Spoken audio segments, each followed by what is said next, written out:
Very very boring. I don't know why we bothered. We just come Why do straight. we even bother with the pre-show? It's because it's our only time to talk candidly. Yeah. Completely. You had some strong words about something. Things. And I did too. Yeah. And we were able to say those things before we went live. Hi, everybody. Yes. I hope your Thursday is going well. My Thursday is going swelteringly.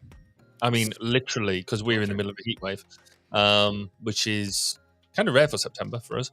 But we'd been promised a sort of an Indian summer, a second summer, and I think what they're doing is basically ramming it all into about 4 days. So I'm hoping that it'll last over the weekend, because it's been a full-on week where I've spent a lot of time inside. But hopefully, we'll have a nice weekend out of it, because I could really do with a bit of a chill. So we shall see. Gotcha. What's your weekend look like? Have you got I've got, well, I guess the biggest thing is that I am likely going to be laying down for most of it.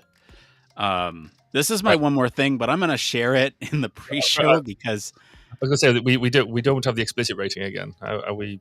What's up? Laying down? No. Oh, I see where your mind was going. No.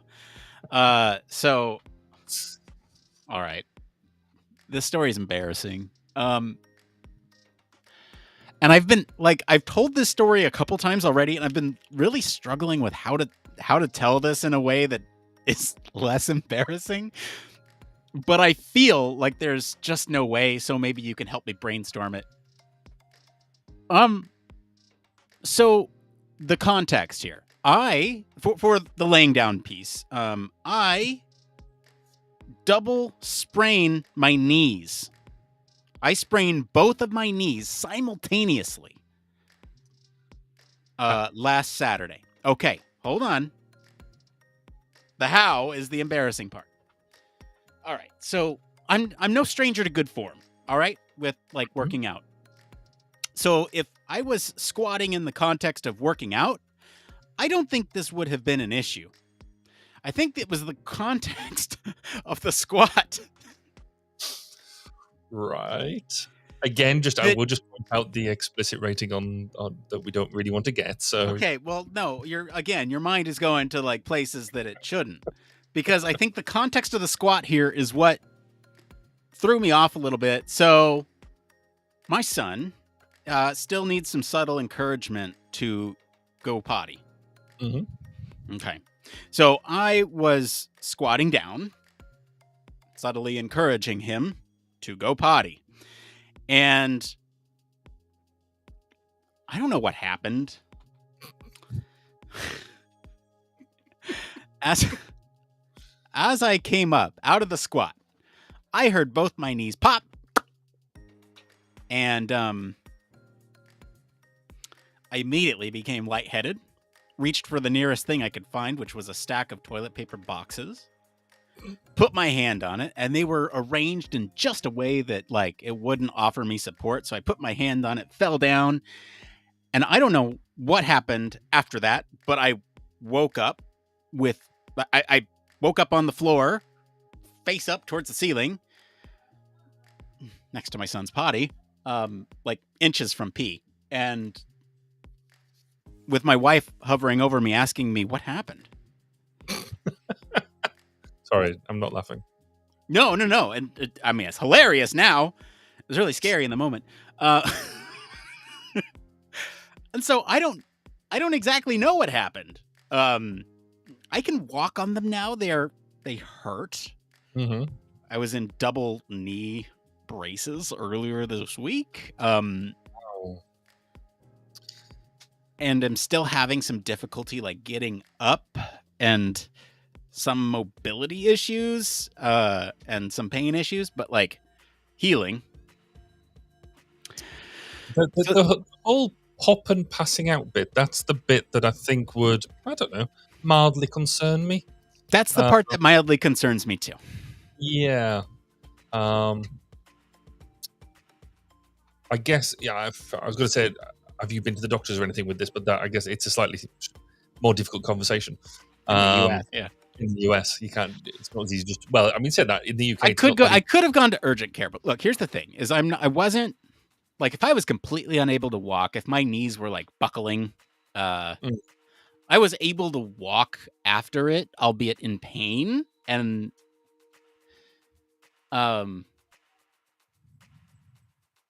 which led me to believe that it was not a serious injury. I'm still monitoring the situation, and if things don't progress, So I will take you back to a human factors lecture you must have had around point of pain evolution, and that's just that general stuff, and which can be summed up as the pain is trying to tell you something, and walking around in severe amounts of pain after just crouching and your knees going pop. It's possibly a message that you might want to take a bit more strongly and consider it in a way that I wouldn't if I'd do exactly what you're doing and thinking that it'll get better. But at least I feel better now having said that to you in a lecturing sort of manner. Okay, thank you. Well, thank you. I appreciate the lecture. I believe me, I have my threshold. Like, here's the thing: is I have predefined thresholds for like how long must pain persist before I talk to a medical professional. Mine's only about 4 months. And it's like this matrix of severity and time, okay? In my head, this is how I see it. It's a severity time matrix where I'm like, oh, if it's a pain scale of like 10 and it persists for longer than a day, go. If it's like a pain scale of 5 and it persists more than a month, then go. And I'm somewhere at like, a 7 with what happened, and so I'm looking at like maybe half a month.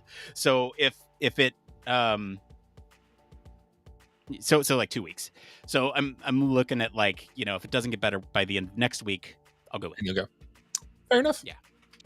That's kind of how I do it. Although it was like a 7 when it initially happened, and it's slowly worked its way down to like a 5, or I'm probably at a 5, but it's still like the initial onset of the 7 is where.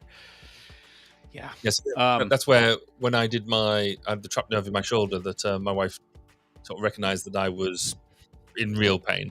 When I was like, no, I think I need to go and see the doctor now. I think I need to go and talk to somebody because this no. So yes. Well, I often attribute like me still being here to my wife because my appendectomy it's like curdled over on the side in the bathtub going, oh, it's like, go to the doctor. I'm like, no, I'm fine. I just need a suppository. Yeah, that's what. So, yeah. See, happy Thursday, everyone. There you go. There's the story to start us off. Partners are amazing when they choose. Yes. When they choose to be. Yes. So we've got a cool story tonight. It feels, Barry, like we've done this story before. Well, that's kind of, if we're not careful, we have. Because if we go down the let's have another go at having a go at Elon Musk again, because let's face it, that's always fun at the moment. Are we just bashing on him every week now? Is that what's happening? Well, if he didn't have his finger in so many pies, or in this case, in your brain, then we wouldn't. But I think that's where we've got to try and steer clear of that. I mean, acknowledge that the fact that he's driving the leading technologies in this at the moment, but fundamentally, that's really we're talking around. Once his technology is there, what do we need to do about it in terms of human rights? In terms of what are your rights? Because actually, the more I got thinking about this, I think the scarier it becomes, which we'll talk about in the show. But it's when we sort of think about human rights and stuff, we think about the really formal stuff. But then I was like, well, if you this whole idea of mental privacy, the amount of stuff that goes on in my head that I don't want me to know about, never mind anybody else. Things that when you get like the random thoughts that just float across your mind, like, I've got no idea where that came from.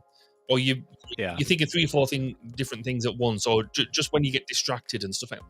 Who wants to understand and know that? I've kind of got, I guess, an image of having a, almost a TV screen on in the background, where somebody's put the Matrix type spike into the back of your head, and it starts playing all the stuff that goes on in your mind.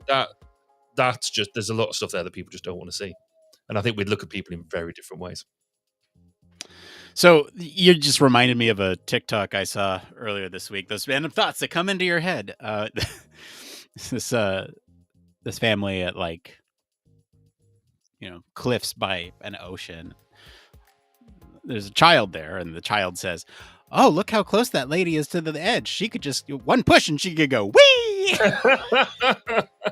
And the mom comes in and says, "Those are intrusive thoughts, and we don't say them out loud." Oh, it had me in stitches.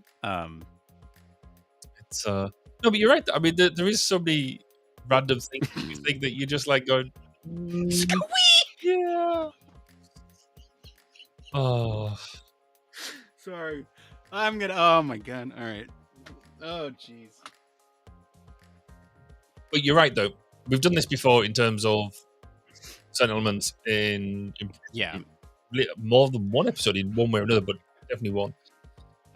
So I will say this episode will get very close to episode 279, where we talked about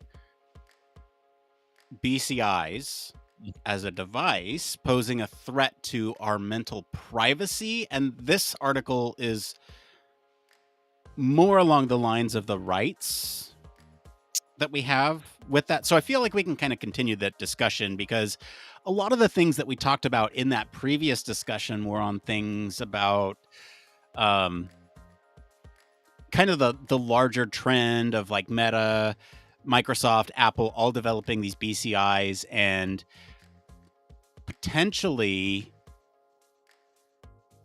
designing these things for friendly user experiences, but also the mental health impacts, and then also the misuse of these BCIs and data around them, and potentially kind of what they could be used for in terms of their application. And so like this will be more on the like privacy side of things, where we're looking at what should be included in a like Bill of Rights, so to speak, about mental privacy, or I guess mental rights, neurorights, as they're calling it in this article. So it's going to be a good companion piece, I'll say, to the other one. And I think we have enough differentiating factors here for this episode that we can go off of. Yeah, it's interesting because actually I sort of assumed that we wouldn't talk about the technology at all, but actually there is going to be a bit of the technology to a certain extent, because I guess there is going to be the, do you have the right to hook up and unhook? I guess it's sort of technology agnostic. It's about the interface, but it's if you want. Oh yeah, there's definitely a tech piece here for sure.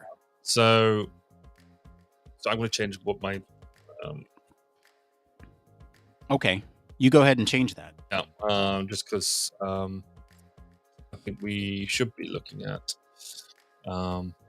Actually, there's a whole bunch of other notes as well we should be doing. But I might just scroll down and look at that.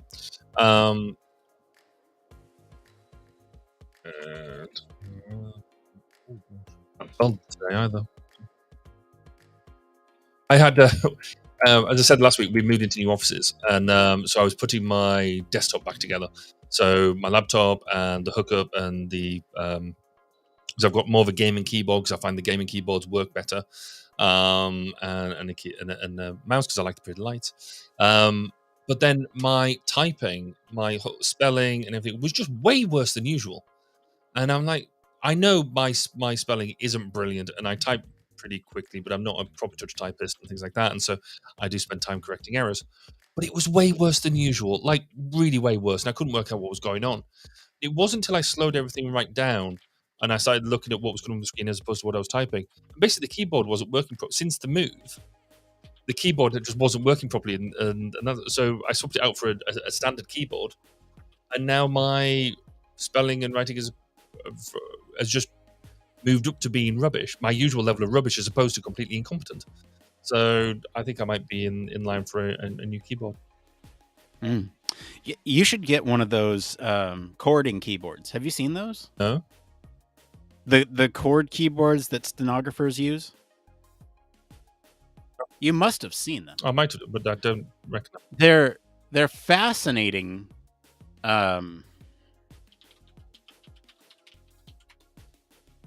They're fascinating devices, and they allow you to type. I think it's called a chord keyboard for stenography. What's it called? Oh, chorded keyboard. So basically, the way it works is instead of hitting keys serially, you hit keys in parallel. And these combinations of keys allow you to type really quickly. Oh, okay. And so you can hit many that's how you can see like this live closed captioning that's happening by a stenographer in like a courtroom. Yes, yeah. Or something like that, is because they have a chorded keyboard where these different combinations of buttons allow you to type very quickly. And so it's like, mashing combos on a controller, except you're doing it with a keyboard to write words at a time. And stenotype. Is that what it's called?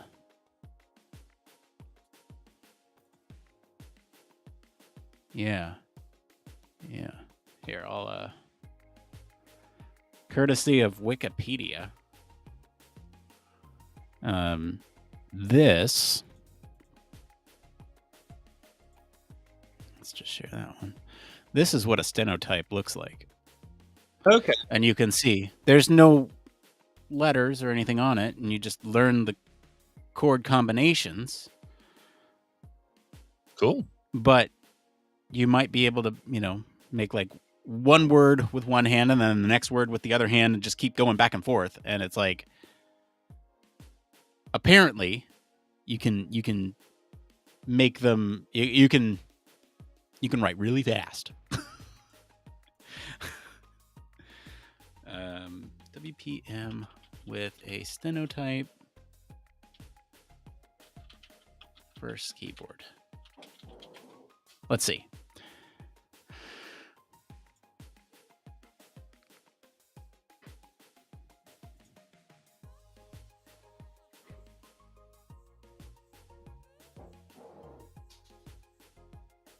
So you can write, ladies and gentlemen of the jury, in one stroke on a stenotype. Wow. Which is just amazing versus hitting all those keys individually, right? But presumably that is more around taking phrases that they would use on a regular basis and basically setting up shortcut keys. No. Oh, okay. But in that case, I'm completely wrong. No, the way stenotype, it's not a to be clear, it's not a keyboard that works like it's not a keyboard that works like a macro generator. It's essentially, here, I'm gonna read this. So on a chorded keyboard, you hit multiple keys at once instead of one at a time. A chord is only registered when you release all the keys. The order that you press them down doesn't matter. Only which keys you hit is important. So there's a lower number of keys. So what I showed you on that was a double one. So you could actually do one hand on each of them to do two words at once. Wow. One of those is a chorded keyboard. and it has kind of the vowels at the bottom. Those here, I can actually just share this too. It's fascinating because I feel like this could be really a good way to teach typing, and I might do this for my son at some point. Although he's already familiar with a QWERTY keyboard at the age of 3, so there's that. But this is a QWERTY keyboard, and it doesn't have an I key, it doesn't have an N key, it doesn't have a shift, and no punctuation. It has 2 S's. Oh yeah. 2 T's, 2 P's, and 2 R's. And everything that's missing from the base layout is made up from combinations of other keys. Not really that, but the names of the keys that don't represent letters, they represent sounds. You hit the U key, the result is not the letter U. It is the full word you. So in that sense, it works like a macro, but when corded with things, it then brings it in. Oh. Right. It's interesting that I think because what a lot of people, I don't know whether this is just rumor or whatever, but the reason we've got the layout of keyboard we've got at the moment is actually to slow typists down rather than be more efficient. From when we had proper typewriters, and to stop the clashes of the mechanical printing elements coming together. Right. So if this is because of, I guess now with digital, then we can afford to speed things up. So interesting. Yeah. So you hover your fingers in the middle there, go up, go down, and like I want to see. Oh, and you can hit all those keys at once. So like I want to see an example. The vowel key in the middle. It's so fascinating to me.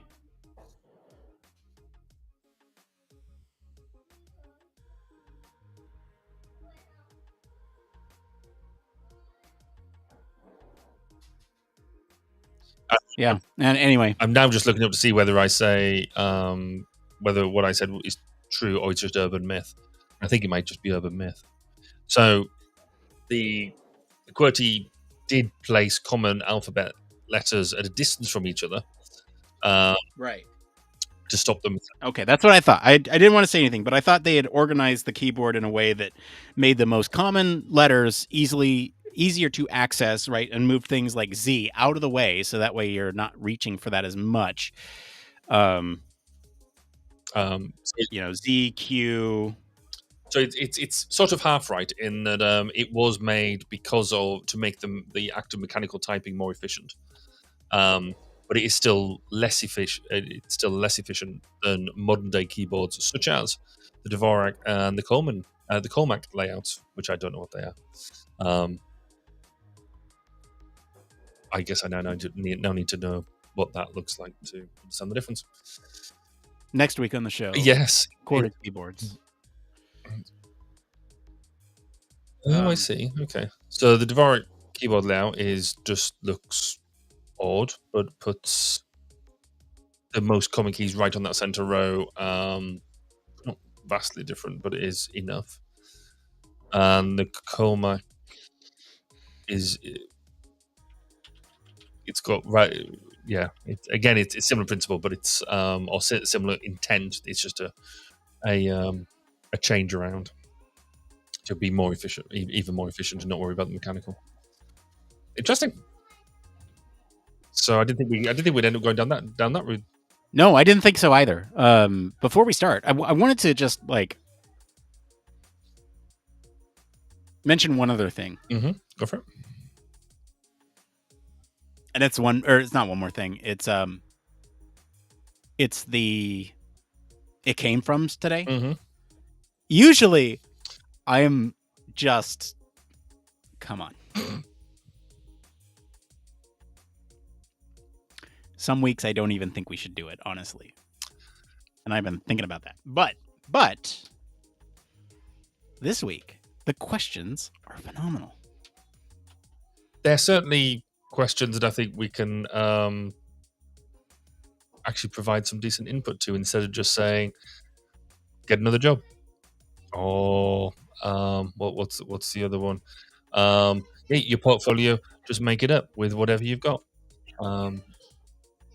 All them sort of things. You can tell I've had so I'm in this cabin at the bottom of my garden. You can tell that I've had it open all day to try and get the heat out of it. Is because there's so many bugs in here. It's unreal. You on the top of my telly. There we go. So if you see me randomly just trying to bat things and hit things like that, it's because it's turned into amazing. Yeah.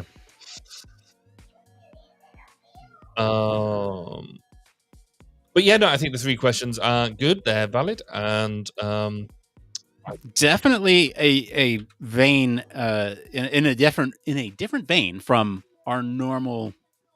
Indeed, yes. Samey questions. I think they're good. I think they're good little nuggets of info. Yes, I completely agree. We've got 3 minutes. Is there anything else we need to be doing before we go live? I think we're good. I'm hoping I can come up fair and actually get some new interviews done on 1202, because I've had the same interview up now for quite a while. I don't actually, it's a couple of weeks, but yeah, I'm behind on that. I'm hoping by the end of September that life becomes slightly easier, though I don't think it will. But I think it's still going to be full on. But I've got new team members joining in October, so life might become somewhat easier then.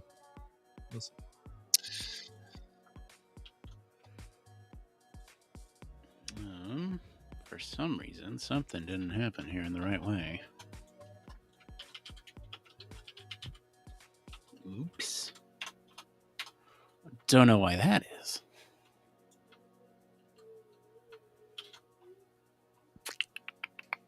Okay. Wow, really? You're one more thing. Okay. Yes, I mean... Okay. All right. Yeah, I get you. I feel that a lot. But, like, also... No? Yeah, no, it's completely... I mean, I'll say it's completely down to me.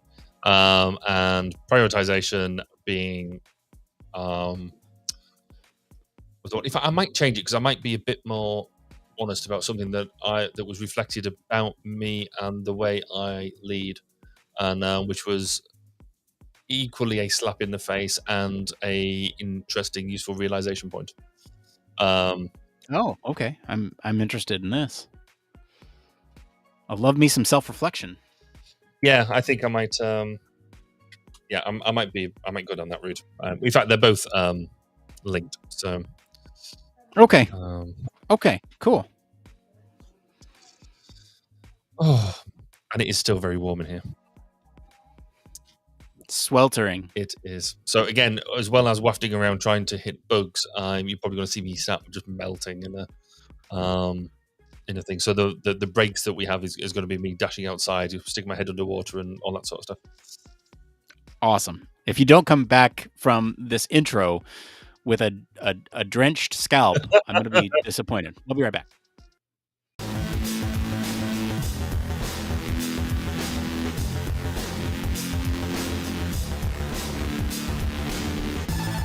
Welcome to Human Factors Cast, your weekly podcast for human factors, psychology, and design.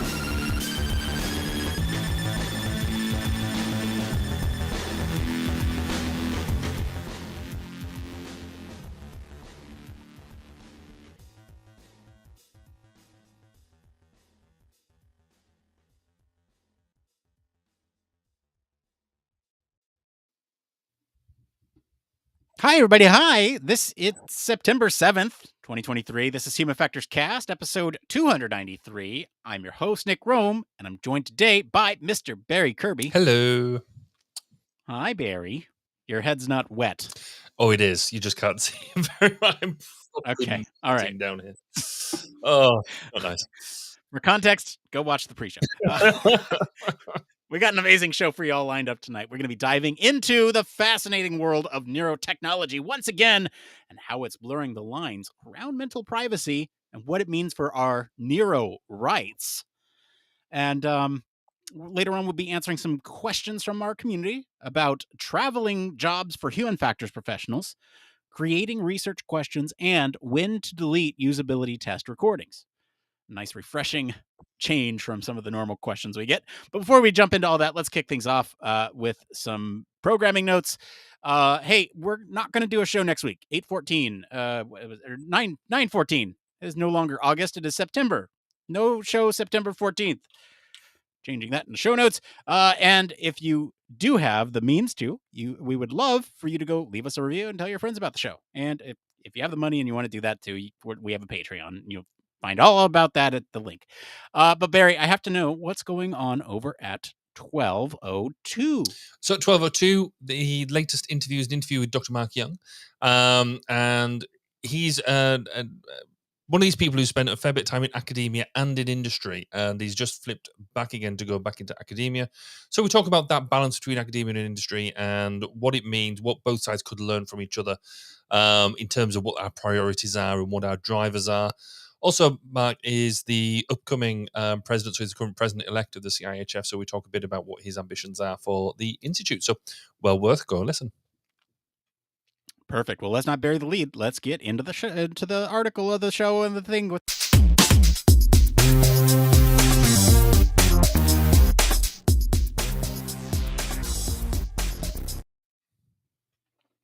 I love it when I cut myself off because I'm just stumbling over the words.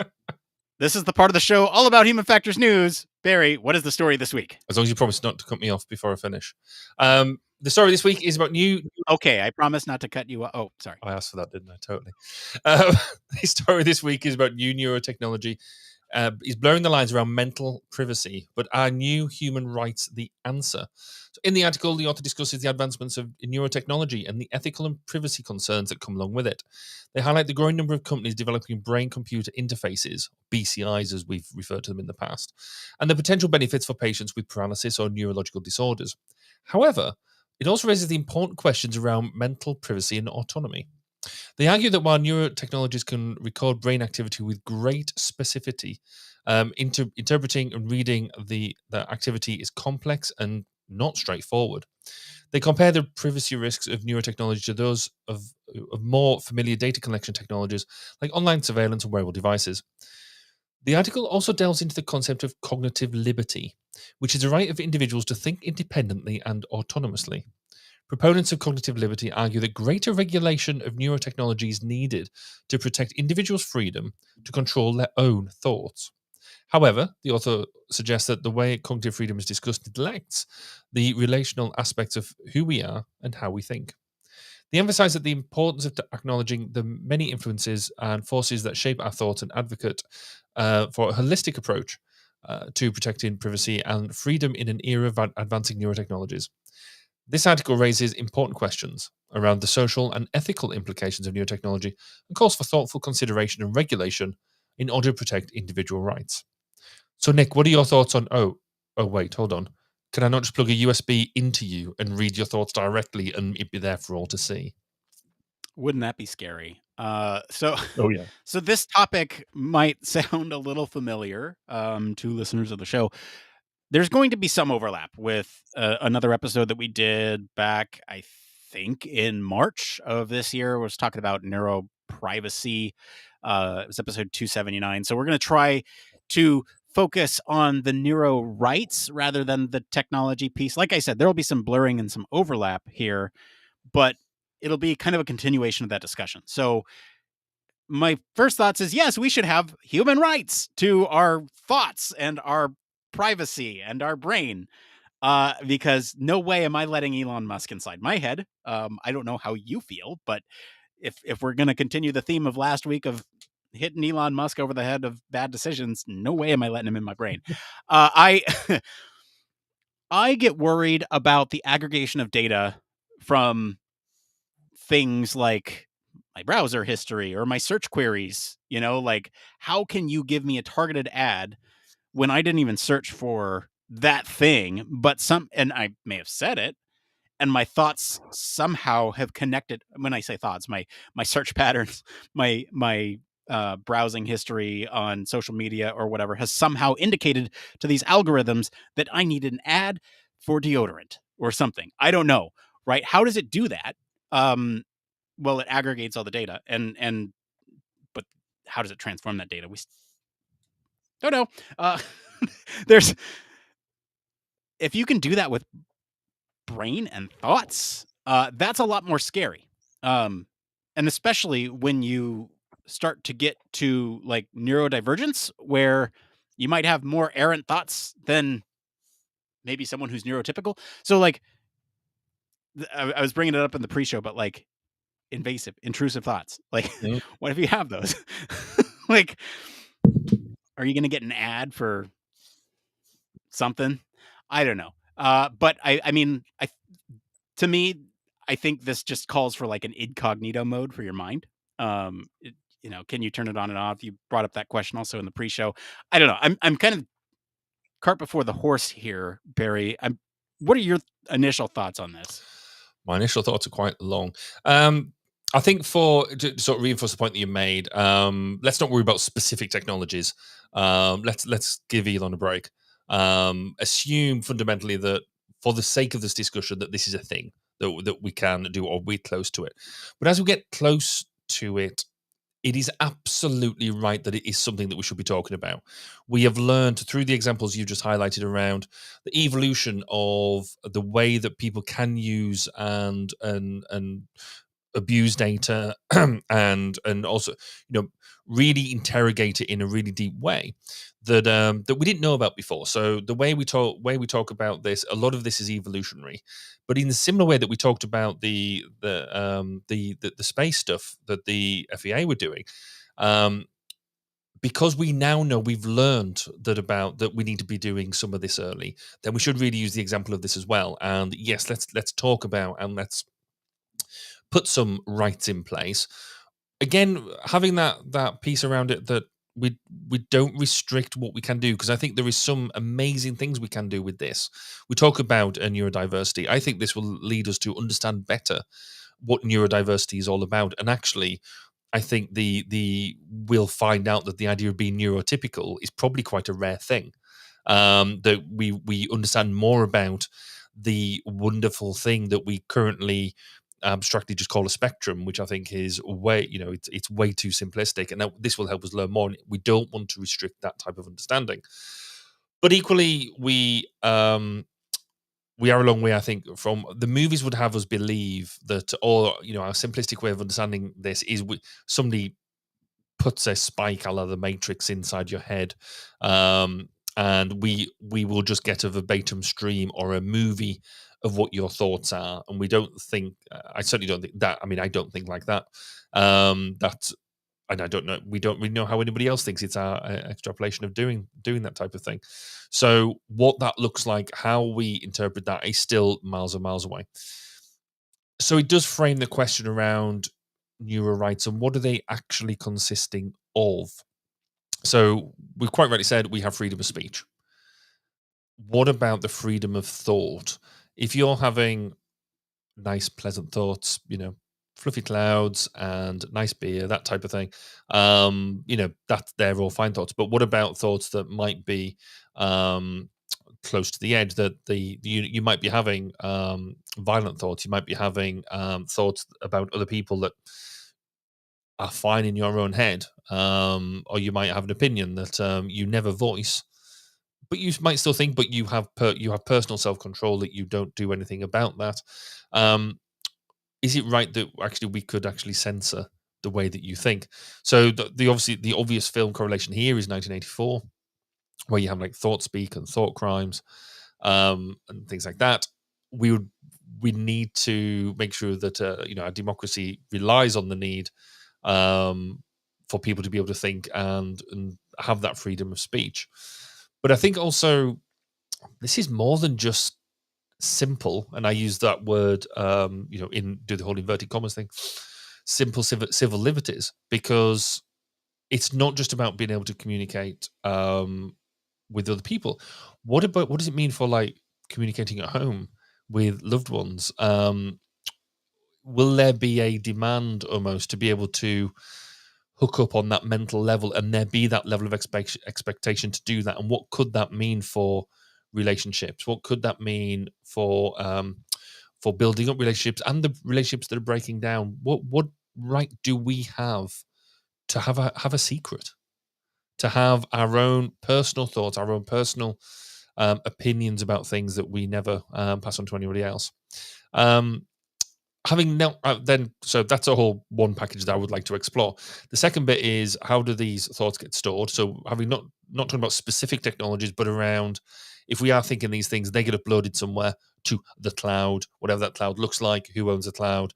What rights do they have with that cloud? You mentioned the whole sort of Google Ads type of thing. What would Google do with that, or any other company who gets their hands on it? And then if somebody else can get hold of your experiences, what happens if they use your experiences for their own gain? So if you've done something and then they use the way that you've done something because they've basically shared your experience, that they've hacked into it or whatever it is, and they use your experiences for their own benefit without asking your permission or you knowing about it, is that theft? Is that something around that? I don't know quite where that goes. I know there's been loads of work done on it on various aspects about doing this in a positive aspect, about being able to share information, share that type of thing. But what about on the nefarious side? So I think I've rambled on quite a lot about a whole bunch of different things. Where do you want to start? Yeah, that's a good question. You mentioned too, I'm thinking of this multidimensionally as well. I'm thinking almost like, so to get at your point about like your own thoughts, I feel like there's sort of this right to autonomy. We should be able to think freely without any influence from outside sources, or interference from outside sources, right? And I think that is kind of should be the foundation. We have the right to think freely.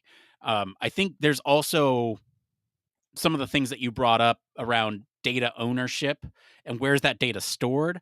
I think that there, there should be some, if you're thinking about like almost like a bill of rights for our thoughts, I feel like, or mental privacy, however, Neurorights, as this article puts it, I think we must think about sort of who owns that data. And it should absolutely be the person with those thoughts because they are the originator of those thoughts. Is there a shared ownership? I don't think there should be. Is there licensing? I don't think there should be. But like, again, how do you use that for some of the technology? I don't know. I just think that you should have the ownership to those thoughts wherever it's stored on a data center because you are the originator, and there shouldn't be any gotchas in like the EULA end user license agreement. I think there's also an element of consent with collecting thoughts.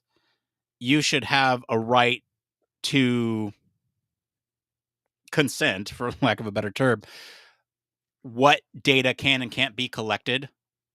I mentioned incognito mode earlier. To me, that's like, I don't want you collecting anything right now. Mm-hmm. I am in a space where I am brainstorming ideas for, I don't know, offshoot podcasts, and I don't want anybody stealing those ideas because they're stored in a database and you don't have good privacy or, whatever it is. Right to turn it on and off, right to consent when those technologies come in. I think there's also, along the same lines of like the data center, I think there's gotta be rights for being able to erase that data. And protecting people from having their data stored against their will. So, when that happens, there's also the transparency elements about data centers and all that stuff too. So I think there's a lot of different things that I'm thinking about from that perspective as well. And it almost be kind of fun to think up a Bill of Rights. Like, I don't think that we're fully capable of doing that right now on this podcast on the fly. It's not like we prepared that extensively for the show.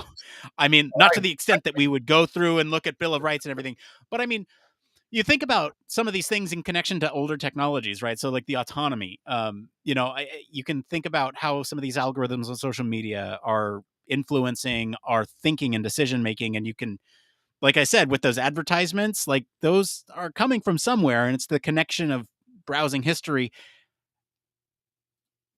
from like another data perspective. I can see it being like, yeah, we need to avoid that. And I think that should be absolutely true for social media too. You should have that sort of autonomy. I think when you compare this to other like rights that are codified in various governments across the world, and not so much in others, but like this is very similar to like freedom of speech. Mm-hmm. You have the right to express your thoughts without interference, not without consequence. That's another interesting piece, though. Well, I was going to say, because the freedom of speech is, and I'm going to use the wrong terminology, but the freedom of speech isn't an absolute right. It is it's a conditional right on, and we're seeing that, I think, more and more at the moment around, social approval. So the way we talk about race, so we've got the protected characteristics, for example. So when we talk about, the absolute right to freedom of speech, actually, we don't necessarily have that in that same way. So is there, in the same way that we have protected characteristics in terms of freedom of speech and things like that, how do protected characteristics work in Neuro thoughts? Because exactly, wow, head blown. Right, so let's go a bit simpler than that, because I think we need to come back to that one. And do that. Okay, let's come back to that one. Where do you want to go? Where else do you want to go? A couple of simple scenarios.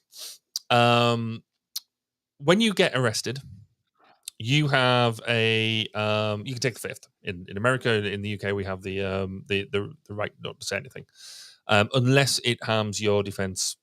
Blah blah blah blah blah. Thankfully, I've never had it read to me, so I can't. I don't know the Miranda off by heart. But the police have a right to question you when you've been arrested and all that sort of stuff. And then they can take whatever you say and use that as evidence. If you've got an ability to have a device, and say it's actually a fairly simple device, it's the equivalent of USB or whatever it is, but they can actually just hook you up. Should they have the right to do that? What do you think? I thought you were going simpler. This is, to me, a more complex situation. Well, actually, no. So I think the fundamental principle of the police, and let's split up police from justice for the moment. Okay. So just the police. You've been arrested, Nick. You've been arrested. You've done whatever you've been doing. The police and they want to know what you were doing at a particular time, etc., etc. Do they? And we have the technology. It's easy. Blah blah blah. They're a trusted entity because we elect and the police force. Should they be able to plug into you and be able to get where you were at a particular time and what you were doing and thinking, etc.? Okay, this kind of goes back to my point about consent. Mm-hmm. For me, I think there is a right to consent. If you say I've done nothing wrong, you can plug in, and if they find something that's not, you did do something wrong, you've consented, and that is your choice. Mm-hmm. But I think this connects to other things, like end user license agreements. Okay. Let me take that a little bit further, because there's two things that you've raised there, which I think is really interesting. Firstly, if I don't consent, does that imply guilt because I'm hiding something? Now I think it shouldn't, but if you give a no comment interview, for example, then that can be sort of characteristically used against you in the courtroom. I think your Miranda rights still say that actually, you don't have to say anything unless you don't have to say anything at all because you've got the Fifth Amendment. In the UK, it's our thing changed slightly differently. So you can no comment, but if you later want to rely on something in court that you haven't said previously, then that makes it more difficult. So they're trying to encourage discussion. So that's one thing. So you can no comment, do the equivalent of a no comment. No, you can't plug in. Right. What are the consequences of that? And I think that's almost captured already in that idea of I'm taking the fifth. What happens? They plug in. You've consented to this. That you said, right? You can plug in and prove that I wasn't jaywalking, or I wasn't speeding, or whatever it was, or I didn't murder that individual. They find that actually, yes, that's legit. That's proven your alibi. That's you didn't do it. But actually, they accidentally find something else. They maybe look a bit, because as we sort of said, is the technology going to be the sort that says, right, I only want to look at thoughts between 9:32 and 9:47. I can't see it being as simple as that. There's going to have to be some level of analysis, some level of interpretation, almost like a psychological interview type thing. And if the person doing the interpretation, that type of thing, finds, oh well, no, they didn't do that, but actually they've been doing tax fraud for the past 40 years. Is that admissible? So that's one thing, and I think it's interesting because I think that's you can go down to a whole web of things there. Twist it though. Let's make it a force for good. You've had knee complaints. You're going to go and see the doctor.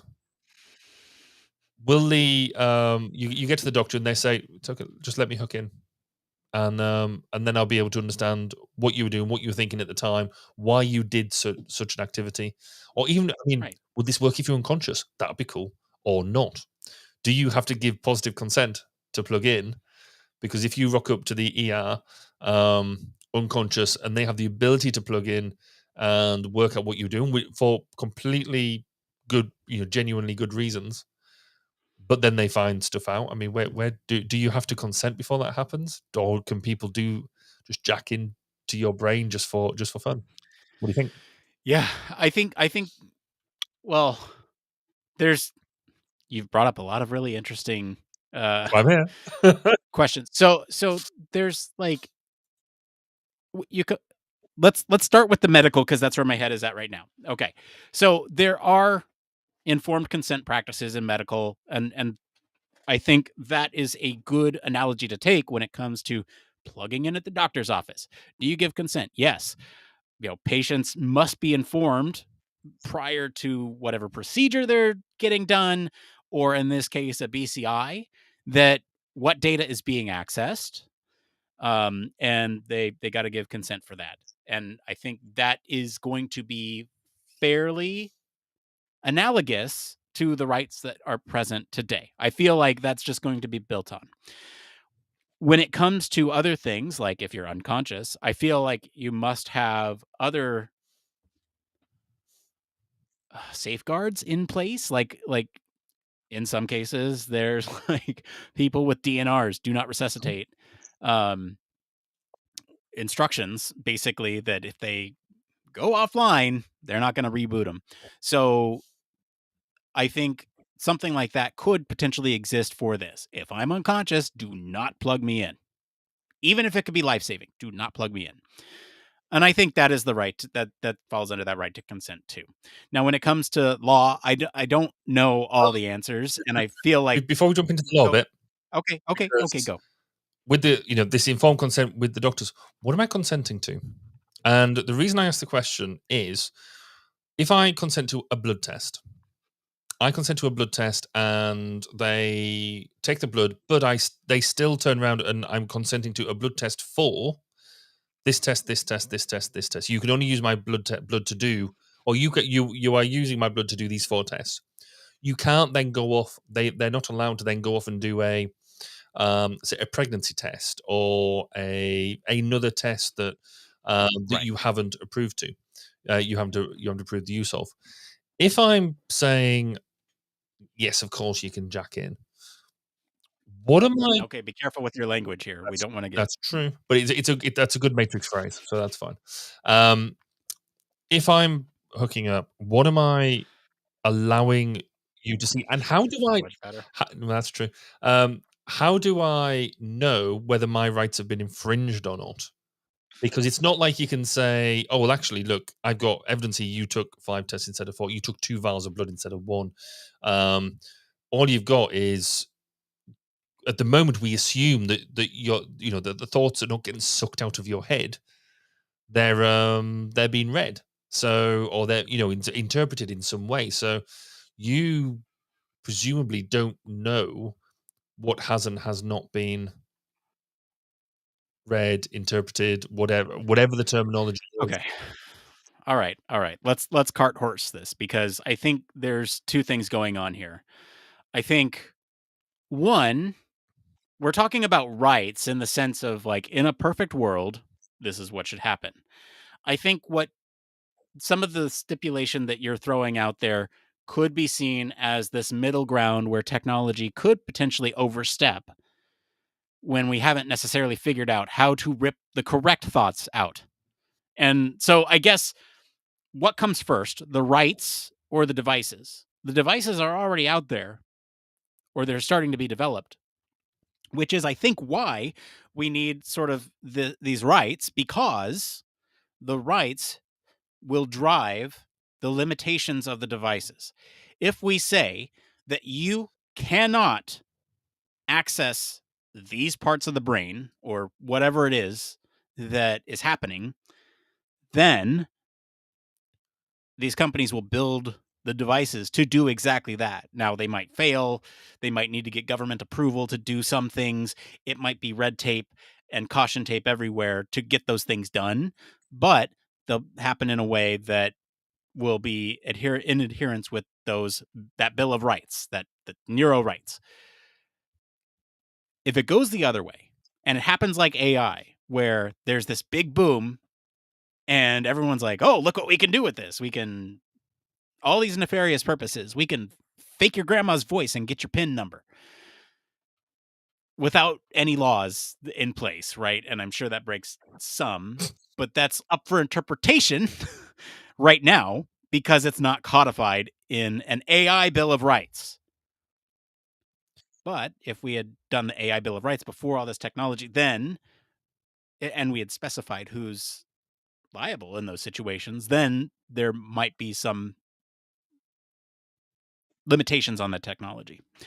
So I think we're thinking about the cart before the horse. I'm just talking about from, like, a what should be perspective, and not like what happens if perspective. Well, no. If that makes sense. So I think this is the way that a lot of good policy is, or these rights are, because it, rather than talking in the abstract, I think throwing real life, supposedly real life cases out in technology that we don't understand yet.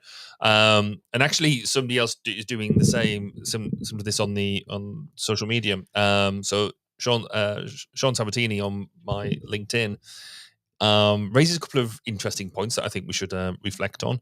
So you've got a non-neurotypical person. How can you obtain consent of a non-verbal person about getting their thoughts accessed, scrapped, whatever? So that's going to have to be something that would be brought into this rights bill. How do we get that to happen? There's got to be other ways of doing it. Can nonverbal people not write their signature on a piece of paper? Possibly, that outlines? Yeah. Okay. But I think again, I think it's again acknowledging, the different type of people that we have, and how do there's more than one way to gather consent, and I'm an interesting one here. So we talk in terms of reading brain patterns, reading your thoughts, and really talking about the activity within synaptic pathways. What about people who have non-typical synaptic pathways? The whole that they have more of them, like sort of people who are more multilingual, people who are musical, things like that, and there's elements around that. So I honestly don't know the answer to that, and that is probably an entire new episode in itself. Presumably, once the technology gets a bit better. I think that's interesting. But I think the bit that he goes on to say is, if we can understand and read all of that, we promise we won't get into the technology, but I think this is cool. How far from it would we be then into influencing people? So not necessarily giving them specific thoughts, via technology, but influencing what they're doing. It kind of goes back to what you said around, people being able to put the right sort of adverts in front of you. If we understand what their thoughts are, could we activate specific pathways in order to influence what they're thinking, in order to get them to do things like buy things or do certain actions? So, yeah, interesting. And then there's a whole cybersecurity element that he highlights that I think is a very good point. But, Yeah. wow, let's save that one for another time as well. Good social thought. Mm. Yeah, I think a lot of that comes back to that autonomy, being able to think on your own without influence or interference. And then the the consent piece, that's an easy solve for me. The only scenario in which I can visualize is somebody who's blind, deaf, and cannot read Braille and has no other way to communicate. Mhm. In that case, like, there might be some issues with consent, but I think in most cases, a piece of paper that says we are collecting this data, similar to what you sign when you go to the doctor for blood, we're conducting these tests, and with that, we'll be accessing, your memories for the last 6 weeks. We'll be accessing, I don't know how this data will be like. What the phrasing of this data, like your like what is a memory versus like your vitals for the last, is that stored somewhere in your brain? Can you access that? I don't know. Like, what do we have access to, and how do we categorize that? Whole other question, I think, outside of this. It's sort of isn't, because you're right. We've majored here largely on conscious thought. What about subconscious thought? What about the other data that exists within your brain that isn't about your conscious conscious or subconscious thought? It is about, it's got the other stuff that is going on, and then you've got dreams as well. Well, because that yeah, I possibly don't want to go down that. Mm. Well, and then you have different brain functions happening in different parts of your brain. And so you're like, what if you gave access to everything except for your prefrontal cortex? Yeah. You don't know what critical thinking is happening. You're getting sort of the raw input. Like, I'm just wondering where, or specific brain functions, right? You might just tap in only to my prefrontal cortex and tell me how I'm thinking about, Yeah. how get the input, and then give it input, recreate my prefrontal cortex and have it create an input based on, or have it create an output based on an input. Like, So then it would, given a set of context, it mapping how you think, not what you think, and so therefore it could give you. right. I've done a project on that. Just saying, Yeah. it's quite cool. Yeah. Cool stuff. Not as blatant as the reading of the brain thing, but certainly the other side of it. And it's kind of it bought, well, in fact, it sparked a lot of conversations which we have done previously around, but it is again worth bringing up around what happens when you die.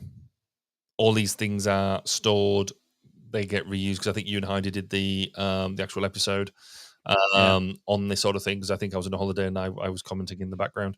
But again, this is something that I think certainly I've spoken to David Burden about, who's a bit of an expert in this type of thing as well. So this then comes up to that again around your, not only your right to privacy, but your right to be deleted, but your right to die. And therefore, do you need to be able to put into your will, for example, to say, in the same way now that do you give somebody else access to your Facebook account? Is it still called Facebook this week? I think it is. I don't think that's trended off anywhere. Meta. You give somebody can have access to your Facebook account. That's fine, but do you want them to have other people to have access to your thoughts that have been beautifully stored in the cloud, not been abused in any way, but they're there, and therefore people can find out truly what you thought about them after you've died and there's no consequence for you? Or do you have the right to turn around and say, on my death, press that big red delete button? There's something else that should go into this neurotypical Neuro Bill of Rights. Yeah, I agree. Yeah, I think the right to opt out is sort of one that rings true with those statements, right? Any system, technology, platform that collects your data, you should be able to say no, thank you. There's, yeah, I think,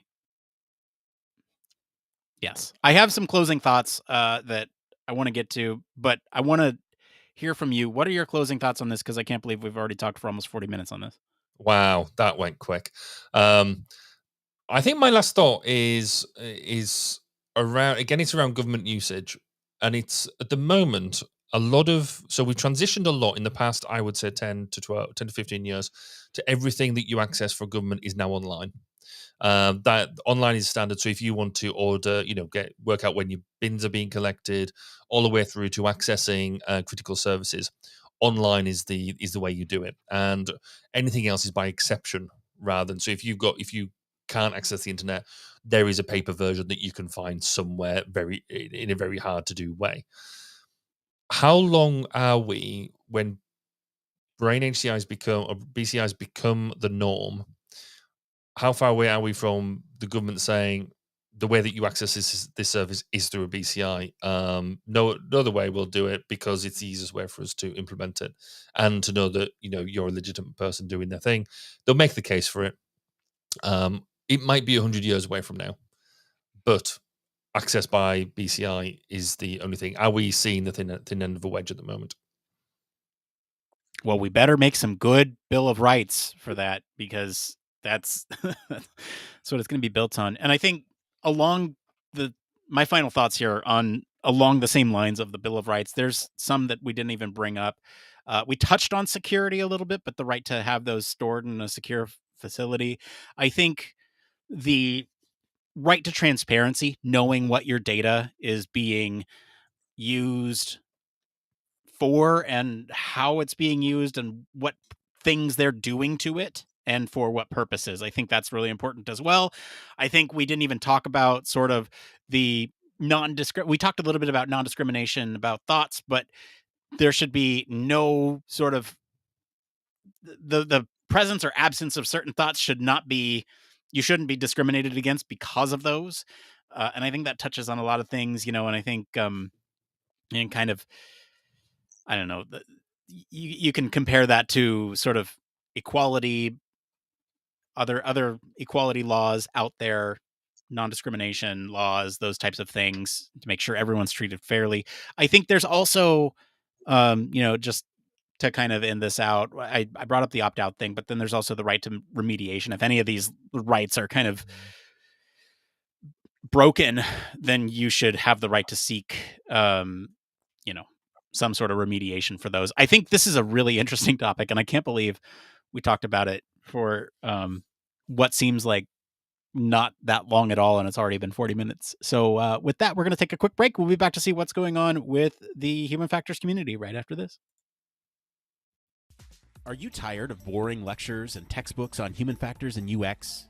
Well, grab your headphones and get ready for a wild ride with the Human Factors Minute podcast. Each minute is like a mini crash course packed with valuable insights and information on various organizations, conferences, usability methods, theories, models, certifications, tools, and much more. We'll take you on a journey through the fascinating world of human factors, from the ancient history to the latest trends and developments. Listen in as we explore the field and discover new ways to enhance the user experience. From the Think Aloud protocol to the critical incident technique, focus groups, iterative design, we'll make sure that you're the smartest person in the room. Tune in on the 10th, the 20th, and the last day of every month for a new and interesting tidbit related to human factors. Don't miss out on the Human Factors Minute podcast, your ultimate source for all things human factors. Human Factors Cast brings you the best in human factors news, interviews, conference coverage, and overall fun conversations into each and every episode we produce. But we can't do it without you. The Human Factors Cast network is 100% listener supported. All the funds that go into running the show come from our listeners. Our patrons are our priority, and we want to ensure we're giving back to you for supporting us. Pledges start at just $1 per month and include rewards like access to our monthly Q&As with the hosts, personalized professional reviews, and access to the full library of Human Factors Minute, a weekly podcast where the hosts break down unique, obscure, and interesting human factors topics in just 1 minute. Patreon rewards are always evolving, so stop by patreon.com/humanfactorscast to see what support level may be right for you. Thank you, and remember, it depends.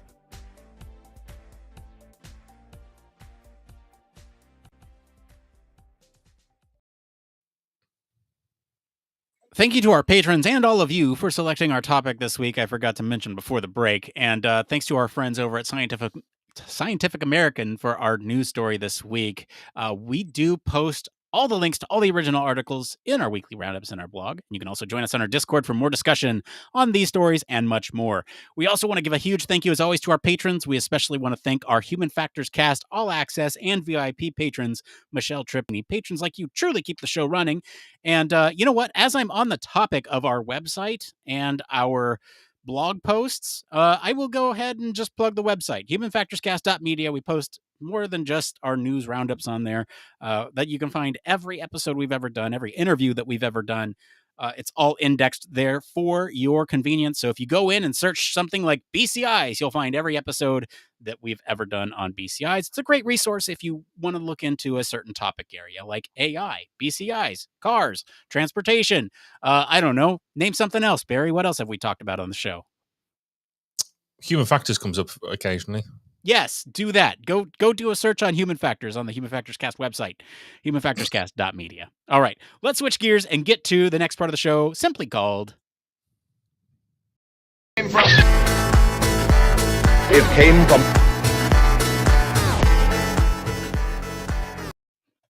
It came from, yes, this is the part of the show where we search all over the internet to bring you topics the community, the ominous community, as it's referred to, is talking about. If you find any of these answers useful, give us a like wherever you're watching or listening to help other people find this content. All right, this first one here is by user L. Tempierre 10 on the Human Factors subreddit. They write, Human Factors traveling jobs. Are there traveling jobs for Human Factors professionals, especially in aerospace and aviation? I want to avoid desk roles and would appreciate any insights or recommendations. Barry, do you know of any jobs, roles that travel for work? Yeah, mine. I do a fair bit of... it's one of these things that, what is it you're trying to get out of it? It really depends. Are you talking about where you do cool things like go and sit in the cockpits and do analysis of, pilot workload, things like that? That's one thing. I've done a fair bit of that. I'll give you a hint after a while. It gets a bit samey. Or are you wanting to go to far-flung places and just talk to a broad range of different people? Then I think actually you've got... I know a lot of people who do like the conference circuit or, down the academic side of things, where people go to conferences and do a lot of foreign travel. Certainly a good colleague of mine at the moment has spent a lot of time around everywhere from Australia, New Zealand, Japan, just in the past few weeks. And they get around quite a lot. If you're going to do, if you want to have that sort of variation, rather than going to a large company, that you might want to go more thinking about freelance and become a consultant. That will get you out and about. But I guess it's more about looking at the sort of things where you're looking at engaging with people, come up with reasons about why you have to travel rather than just being sat at a desk. And that is, that's doing the sort of activities like workshop facilitation, like doing interviews, focus groups, that type of thing, where you might want to do more of that. But I think no matter what, you still end up sitting at a desk for a good chunk of time, because no matter where you go, what you do, you still got to write stuff up, you still got to do the analysis, you still got to do that type of thing. And I, at the risk of sounding slightly cynical, once you've done so much travel, it gets boring really quickly, I think. You certainly now with what I've learned, I think since COVID, you can get so much more done over these type, using your team, Zoom, whatever type of facilities. But getting that balance right between remote and face-to-face is absolutely key, because you can't do it all remotely. That was a really long way around saying it depends, doesn't it? What do you think, Yep. Nick? It depends times 2. So I have 2 things and a secret. So the first thing is it depends on who you're talking to and their location and whether or not it's specialized. And then the second thing, or well, I guess that is the second thing, where they're at, right? Who it is and where they're at. If you have a user base that's everywhere, then unlikely that you'll need to travel. There's always going to be desk work, so I agree with you. There's always going to be desk work. You're always going to be doing something. It's not. I mean, unless you're like just in a data gathering role, but you need to process that information and you need to do something with it. So I can't imagine there's a scenario where someone would be doing all the fun stuff and then somebody else would be doing all the analysis on that fun stuff. I just don't see that. So so there's the who and there's the where. And there's scenarios where you have very specific users that are located in very specific types of places. So if you need to do like contextual inquiry, if you're doing like figuring out what they're doing and what they have on their desk and what's nearby as they reference this thing that you're building, or as you said, Barry, doing like a cockpit evaluation or something like that, workspace evaluation, that type of thing. I think there's a need to go out and do that stuff. Here's the secret. If you want to go to fairly exotic locations and travel the world, get into naval defense contracting. Fair. Okay, naval bases are usually somewhere in located by a body of water, and usually there's a lot to do by those bodies of water, and usually they're in fairly populous locations. Not always, but usually. There's got to be a community to support that base. And so if you need to go out to very specific users at these very specific bases that do these very specific things, you're going to need to travel. So there you go. I would qualify that for those that know that last time I did that, I went to Barrow and Furnace for 4 years. If you know, you know. Anyway, moving on. All right, let's get into this next one here. This next one by I Desire Pickles on the UX Research I subreddit. love the names of these things. They're brilliant. Oh, Anyway, sorry. they write crafting research questions.